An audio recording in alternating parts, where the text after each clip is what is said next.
Alan was my PhD advisor just a few years ago, I think 45. Years ago, so this is my first advocacy. Yeah, so I had hair back then, and Alan hasn't changed a lick.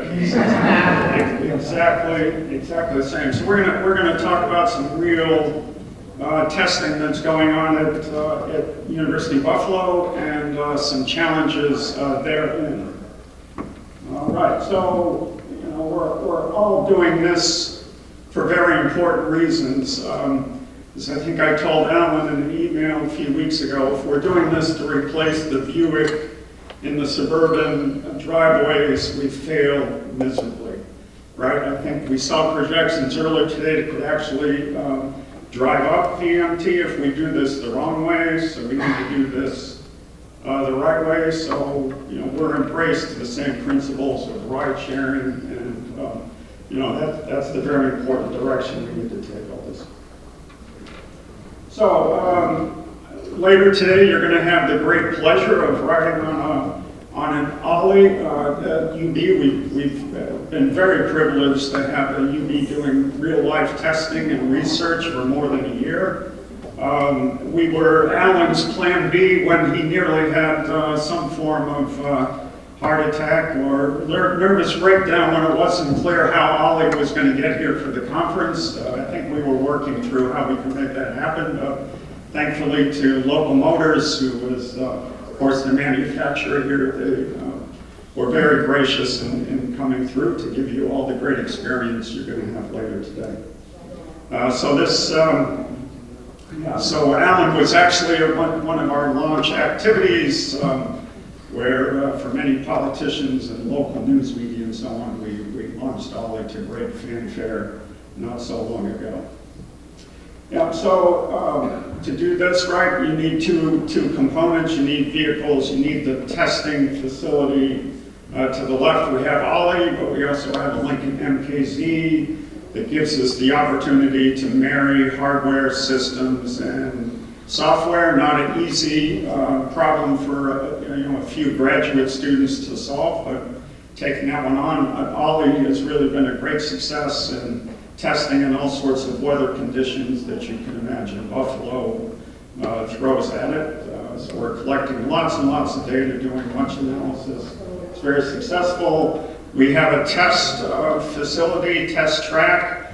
As Terry from New York State Police could say, we can't take Olli on public roads. Right now, it's prohibited. One reason is because we don't have a steering wheel. We have a joystick, as you'll see. So we have private roads around campus. That's our current test facility. Of course, we have plans to expand that, and Joe, my colleague, will describe some of these coming up, but always ambitious plans to do more. And we take this into a full program, including experimentation and simulation as well, to be able to study things like the human interface with automation.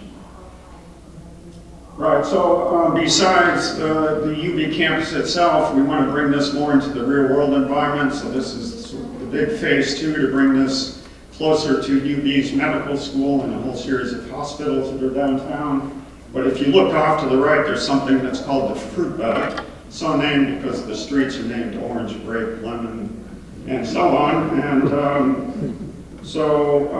here's a bit of a glimpse of UB's medical school. It has a transit stop nearby, which is a good feed opportunity. But here's the Fruit Belt. I assume looks not so different than downtown Trenton, Cleveland, Detroit, many cities around the world. You can see not a lot of cars in this picture. It's a disadvantaged neighborhood. We very much want to aim Olli at this kind of neighborhood, make it feed to the other more high-density transit facilities nearby. Right, so, we always have to remind ourselves, is change possible? Well, maybe you've seen some of this before, but Fifth Avenue, right, you study carefully, you'll see one car in 1900. Fifth Avenue, just in a few years, it's all cars. Change is possible, it's happened before. we all have to get behind this. Careful testing is a big part of this, not without challenges. So I'll cede the remainder of my few minutes to Joah Sappphire, who had dealt with, what's involved really to get testing going. So Joe will finish up in a few minutes.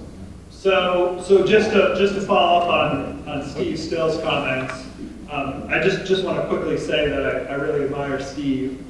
He grew up in Wayne County, which is a little bit east of Rochester, New York, and I grew up 50 miles south of Wayne County and Schuyler County. So we're both from two rural poor counties in New York State, and he went on to go to UB and then was Allen student here at Princeton. And in fact, he helped to transform air transportation in the 1980s and 1990s, and then sold two of his companies, and now is working with UB and faculty. So he brings a tremendous wealth of knowledge and expertise, which helps to inform us. And I know that if he puts his mind to surface transportation, he'll help us to innovate that space as well, focused on shared mobility. And then I just want to also thank Dr. Alan Kornhauser. So this is, so this is my third Princeton event.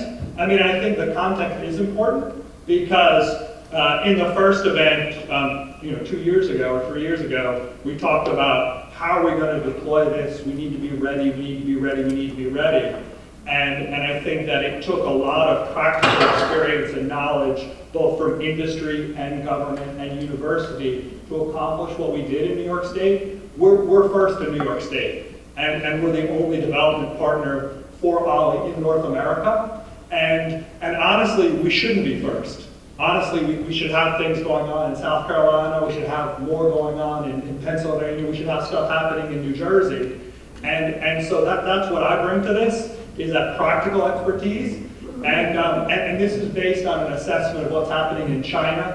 Baidu, Robin Lee is a graduate of the University of Buffalo, the founder of Baidu, which is doing tremendous autonomous vehicle testing. My colleague from Columbia University is the founder of an AV company, and also a UB grad is also a founder of an AV company in China, as well as the UK perspective with Innovate UK. So we bring this global perspective to provide this very practical perspective. And so while private roads, slow speeds, record data, integrated simulation seems very basic, when we're talking about AI and data analytics, all these types of things, this, I think, is a tangible pathway to create sustainable automated vehicle deployments. And that's why we've really accomplished what we've accomplished. And it took a lot to distill this down into this basic framework to allow us to be successful. And now City of Pittsburgh in March announced their Pittsburgh principles. And I think that this helps elected officials and government officials understand what's necessary, and it's also safe driving, self-driving, and driverless. So private roads, there's private roads here in Princeton, and they're exempt from federal, state, and local law. Slow speeds, if we look at what the vehicle and the vehicle operating system is able to accomplish under slow speeds, it changes its capabilities and addresses a lot of safety issues. And then this is a really key important point, which Steve talked about, is that we are collecting all the data off the Olli. So that's the key, and that's why we entered into a development partnership with them. So of the 15 sensors, we're getting the raw data, and then that will allow us to then do integrated simulation. And what that provides us is the opportunity to then have the complete test architecture to really then prove out a lot of these things in an extremely cost-effective manner. M-City spent $100 million on their test facility. How much money did we spend at the University of Buffalo? Zero. We use our private roads. We use our existing assets, which are incredibly important, and we shouldn't overlook these things. These are simple, basic things that we can leverage. And then what this allows us to do then is we're going to talk a lot about what is safe testing and how to evaluate a computer-driven car. We can do these 4 dimensions in limitless ways, and this is from a paper that Dr. Eric Thorne from Southwest Research Institute submitted to NHTSA in 2018, just a few months ago. And it went to Nate Buse, who I don't think is here, but he was here last year, and he's responsible for NHTSA to try and evaluate how we're going to advance this. And so we're actually doing this now. And we can help to inform NHTSA, and we can help to inform and support all of you. And this is how we can apply a very common sense approach to overcome overlapping government. And when we look at the history of all these types of things, we're inheriting this system. We're inheriting 90,000 local governments, 50 states, and of course Congress in Washington, D.C. And we're inheriting a system where of our 4 million miles of roadway, 76% are owned by local governments. 76%, so 3 million miles out of the 4 million miles are owned by local governments. 90,000 different entities that have different elected officials, different sets of rules. And that's the only way we're going to transform the entire transportation network, is if we overcome these overlapping governments. And that's really what we need to address. And actually, from a regulatory perspective, our laws reflect that. We didn't have the Federal Motor Vehicle Safety Act until 1966. So the first 50 years that motor vehicles were out on the roadway, who was dealing with them? Who was regulating them? Who was putting up a stop sign? Who was deciding what the speed limit should be? It was the local governments first, City of Detroit, and then the states. So we believe that this bottom-up approach actually reflects U.S. history, reflects political objectives, and this actually is we believe is a winning approach. And then that's how we're going to be able to overcome these outdated regulations. When I drive with my knee, it's dangerous. I shouldn't do that because we have a law that says hands on the steering wheel. But as Steve said, now we have a true driverless vehicles should not have a cockpit. They should be designed for the future. And the future is now. But when we have these types of things that require hands on the steering wheel and all this other stuff, it's outdated, and we need to make people comfortable. And so what are we seeing this in the market? And I believe we are. Beyond the testing that's happening with a traditional vehicle retrofitted to be an automated vehicle, the true driverless solutions. This is Optimus Ride. So this is Buffalo Principles in New York City. Optimus Ride, starting this year, will have 4 vehicles, fully driverless, taking passengers around on Brooklyn yards. Why are they able to do this? Because it's a private road. Why is Brooklyn Yards comfortable with allowing them to do this? It's slow speeds. What's missing is collecting the data and sharing the data and doing integrated simulation. And that's why we recommend to all of you, this should be an approach that we should look at. And what about Buffalo Principles in Detroit? Also, another example of May Mobility, where they are also moving passengers in the city of Detroit, very short distance for employees of a major company, and this also is driverless. And part of this is helping us to understand that from an engineering perspective, from a technology perspective, a lot of this is mature, but we can't overlook the fact of we need people to be comfortable and people want to adopt it, and especially for elected officials and regulators and just the general public. There's so much misinformation, so much lack of information. In fact, I spoke at Utica, New York, another rural area in upstate New York, and the local elected officials said that an automated vehicle couldn't work on dirt roads. It wouldn't know what to do. And so I had to show a video that actually an automated vehicle, and we've been doing that with the military for at least 10 years, works without any striping or any signage through localization.